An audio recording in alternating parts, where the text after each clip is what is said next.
Salut les gars, alors c'est votre ami Bakr sur un nouveau tutoriel. Aujourd'hui, comme vous l'avez vu sur le titre, je vais vous montrer comment vous pouvez supprimer le compte Google FRP de votre téléphone. Alors, il vous arrive souvent que vous avez oublié votre mot de passe et que vous voulez réinitialiser votre téléphone, que vous faites toute cette réinitialisation, mais à un moment donné, qu'on vous demande un compte Google à la fin. Donc, pour pouvoir allumer votre téléphone à nouveau. Donc, vous allez voir, c'est un cas similaire à celui-là. C'est ici qu'on va vous demander votre adresse mail. Mais si vous ne trouvez pas la bonne adresse mail et le bon mot de passe, vous ne pourrez pas, bien sûr, continuer. Ce qui est quand même un peu compliqué, mais ne vous en faites pas. C'est là que je vais essayer donc, je vais vous aider à résoudre ce problème-là. Donc, aujourd'hui, on va utiliser un logiciel qui s'appelle Ultphone. Donc, c'est un logiciel qui vous permet vraiment de faire beaucoup de choses, notamment sur la suppression d'écran de verrouillage ou bien donc de compte Google FRP. Voilà, il y a un lien qui se trouve au niveau de la description qui vous amène directement dans leur site. Voilà. Et là, vous allez voir qu'ils sont dans plusieurs domaines. Voilà, donc il y a plein de choses qu'ils font. Mais nous, on va s'intéresser vraiment à ce cas-là qu'on a présenté, c'est-à-dire le déverrouillage Android.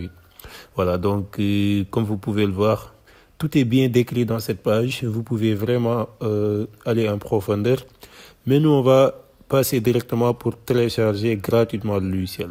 Oui, vous pouvez le télécharger gratuitement pour l'essayer. Voilà, donc dans ce cas-là, on va passer par là. On va essayer donc de télécharger le logiciel. Une fois le téléchargement donc terminé, on va juste essayer de l'installer. Voilà, donc en juste cliquant sur le bouton installer. Et l'installation aussi, comme vous le savez, ne prend pas beaucoup de temps. Voilà, on a juste qu'à sélectionner et ensuite de cliquer sur le bouton installer. Là, donc, on a jusqu'à patienter quelques temps, le temps que l'installation se termine. Donc, ça ne prend pas aussi beaucoup de temps. Voilà, comme vous pouvez le voir. Donc, voilà. Donc, comme vous pouvez le voir, le téléchargement, il est presque terminé. Voilà. Et là, il est terminé. Donc, on a juste maintenant qu'à cliquer sur le bouton commencer pour entrer dans le logiciel. Voilà. Donc, le logiciel, il est présenté comme ça. Il y a deux parties. Il y a suppression d'écran de verrouillage et suppression de compte Google. Nous, on va choisir la suppression de compte Google parce qu'on a déjà déverrouillé notre Android ou bien notre Samsung. Ici, on va sélectionner donc la marque Samsung parce que mon téléphone, c'est une marque Samsung. Et une fois par ici, tout ce qu'on a à faire, c'est de sélectionner la version Android. Donc moi, j'ai pas de version Android définie.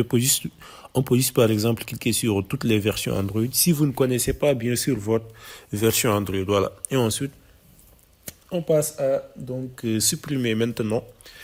Et donc vous allez voir qu'il y a quelques procédures à faire, ce qui est quand même vraiment un peu simple. On va juste patienter. Voilà, vous cliquez sur le bouton et là il vous dit donc de retourner d'abord en fait au niveau de l'écran de démarrage. Voilà, donc on va retourner au niveau de l'écran de démarrage et là on va cliquer sur appel d'urgence emergency call. Voilà, et là donc on a qu'à taper un petit code. Donc là on a deux choix, soit de passer par le code ou bien soit on passe directement donc à la solution de Ultphone. Voilà, donc le code qu'on doit renseigner donc c'est le étoile, comme vous pouvez le voir, dièse 0 étoile, voilà, dièse. Et là maintenant on voit qu'il y a cet écran là qui s'affiche. Mais bon, moi je veux opter pour l'autre option. L'autre option donc qui est sur le logiciel qui nous permet d'aller faire directement la suppression avec le logiciel. Donc c'est-à-dire que là c'est le logiciel qui va faire tout en fait. Nous on va juste patienter que ça se termine. Et pour faire cette option là, on a juste qu'à cliquer sur le bouton suivant. Voilà, donc qui est en bas. Comme vous pouvez le voir. Et une fois qu'on clique sur le bouton suivant, vous allez voir que maintenant la suppression elle a démarré. Donc il vous dit suppression du verrouillage Google. Donc on a juste qu'à patienter. Et là il vous dit remarque ne pas utiliser votre téléphone pendant le processus. Voilà, le processus prend quand même un peu de temps.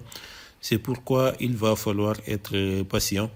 Et donc vous allez voir que dans vraiment quelques minutes au niveau de notre téléphone, le système donc ou bien le verrouillage Google va être supprimé et ça on va le voir donc en temps réel pour voir comment on va finalement utiliser notre téléphone sans problème. Voilà, donc c'est presque terminé. On va essayer de retourner au niveau de notre téléphone pour voir un peu voilà, le dynamique. Voilà, donc là, je vais essayer donc de refaire toute la procédure qu'on avait fait tout à l'heure. Voilà, donc on a qu'à reconfigurer notre téléphone. Voilà, donc comme vous pouvez le voir, choisir la langue. Là, j'accepte les conditions d'utilisation et tout ça. Là, on va mettre le réseau Wi-Fi. Voilà, donc une fois qu'on met le réseau Wi-Fi, vous allez voir que maintenant, il va nous demander à nouveau de remettre notre compte Google, mais alors que cette fois-ci, on a l'option ignorer, c'est-à-dire qu'on peut ignorer. Et cette option-là, on ne l'avait pas tout à l'heure. Et là, vous allez voir quand même que notre solution a bien marché et qu'on va bien supprimer le compte Google. Voilà, comme vous pouvez le voir ici, on a l'option ignorer qui est juste en bas. Vous pouvez ne pas le voir, donc c'est pourquoi il faudra vraiment faire attention au niveau donc, de cette partie-là. Voilà, et là, tout ce que vous avez à faire, c'est cliquer sur le bouton ignorer. Et ensuite, on va poursuivre donc voilà, on va poursuivre la configuration de notre iPhone. Voilà, comme vous pouvez le voir, c'est ça. Désormais, on a jusqu'à patienter quelques temps avant d'arriver sur notre écran. D'accueil, voilà, comme vous pouvez le voir. Maintenant, on est sur notre écran d'accueil. Vous pouvez utiliser votre Samsung tel que vous voulez sans problème. Cela veut dire que maintenant, ce n'est plus verrouillé. Voilà les gars, dans l'ensemble, c'était ça que je vais à vous montrer, espérant que la vidéo va vous aider. Si c'est le cas, n'hésitez pas à vous abonner sur la chaîne, à liker la vidéo, mais aussi de la partager avec vos amis qui en auront certainement besoin. Et moi, donc, je vous dis à très bientôt pour de nouveaux tutoriels.